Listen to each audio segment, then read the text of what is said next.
আজকে তো কোনো লোকজনই পাইলাম না। হ্যাঁ, আধগুন নিয়ে তো কোনো সুবিধাই হবে না।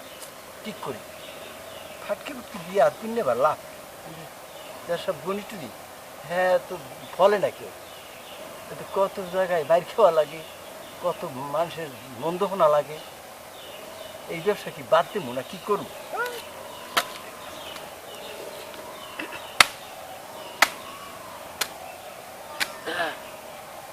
এ আধ গোনা লাগলে কারো আইয়েন, আধ গুনতে পারি আমি গণক।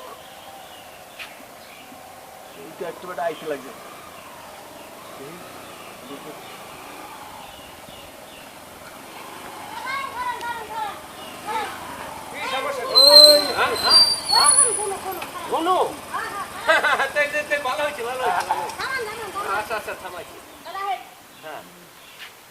মানে